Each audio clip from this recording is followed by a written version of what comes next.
So what we have here, the male reproductive system, but also the male urinary system. That's why whenever like a male has a reproductive issue, they go typically see a urologist. Like there may be very few andrologists who specify in just in male health, but this is why urologists tend to be a one-stop shop for men. So what we have here is a urinary bladder, and again, this, regardless if you're male or female, you have an internal urethral sphincter and an external urethral sphincter. So with the internal, if you let loose with both and both are relaxed, then you can finally have a stream of urine from the bladder out through the external urethral orifice. Now with the female reproductive system, here we have the urinary bladder, and again, you have an internal urethral sphincter and external urethral sphincter. So you still have that double seal in females as well. Now, again, this is a drawing. If you want the full image, this is uploaded on Laulima. So just if you have those open, you can follow along. So what we have here, again, the urinary bladder is here and more anterior, and whereas the uterus, the reproductive organs of the female, or one of the reproductive organs of the female body, is located more posterior and a little superior to the urinary bladder. So what happens is like, okay, urinary bladder, it still comes out through a urethra and external urethral still urine still micturition still occurs from the bladder through the urethra. Now, say a woman is hapai, she's carrying. Well, where does the baby develop in? It develops in the uterus, right? So what happens if you have this big baby that weighs X amount of pounds, and then you're standing up, and this baby is pressing down on your bladder? What do you think is going to happen to this pregnant woman? Is she going to feel like less urge or more urge? Yeah, you get this big, heavy, what was it, like, depending on the poundage, like, let's say 6 to 8 pound baby pushing on your bladder. That's going to make you want to go even more, right? So this is why pregnant women have to use the restroom more, because they have this big weight squeezing on their bladder over here. So this is why we have that. Now, this is an interesting tweet. So what did your wife do just before she had the baby? And then he said, she went, and a bit of poo came out. I mean, work-wise. Oh, bookkeeping. So this story, I'm like, and why do I believe this story? Well, think of where the uterus is located between the bladder and the rectum. Now, you have this baby over here, right? So we know the effects that pregnancy can have on micturition and diuresis. But this is why they typically in maternity wards, especially before you go into labor, they say, oh, do you want to use the restroom now? Because why? Well, thing is that if you're delivering a baby and anything is left here, this is the rectum over here, or the colon and rectum here. So again, we know the baby applies pressure to the bladder, but what if you're delivering the baby? What's going to happen to the posterior? As this baby comes out here, it's going to squeeze along the rectum. If there's anything over here, it's going to squeeze it out like a toothpaste tube. And that's why that previous tweet, I believe that story because maybe something came out because maybe something was left there.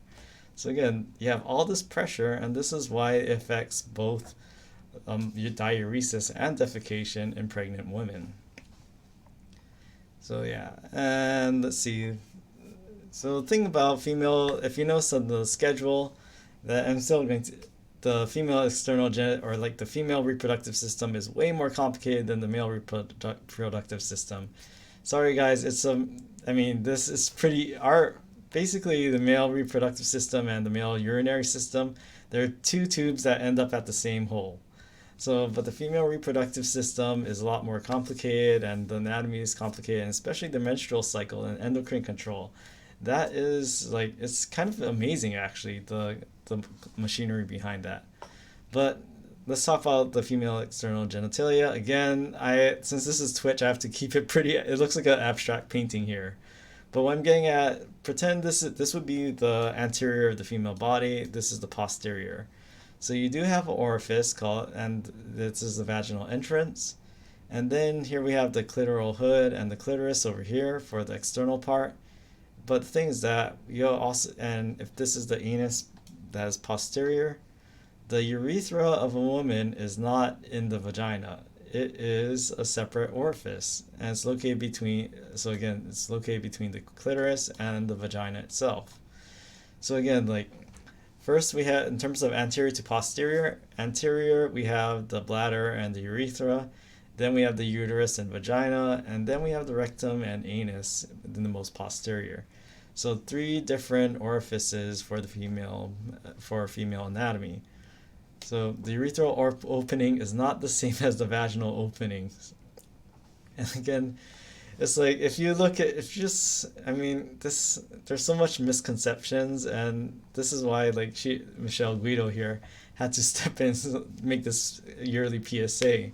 There are a lot of people who think that women urinate through their vagina, and it's like, no, that's a totally different set of structures. So again, this is one thing I miss about teaching in person is like every time I teach about urinary and reproductive anatomy, I see some minds blowing and they're like, really? I thought that this is why we need this kind of education in health classes, but apparently are some schools that don't teach that this is not correct. So again, what we have here is that we have the urinary bladder in the male. Again, why? We have a prostate gland here. But the common thing we have is that we have this bladder. We have the detrusor muscle that surrounds in the wall of the bladder. We have an internal urethral sphincter and an external urethral sphincter. So again, the urethral sphincter, and if you really understand the anal sphincters in the digestive system, you can carry on the knowledge to the urethral sphincters pretty well.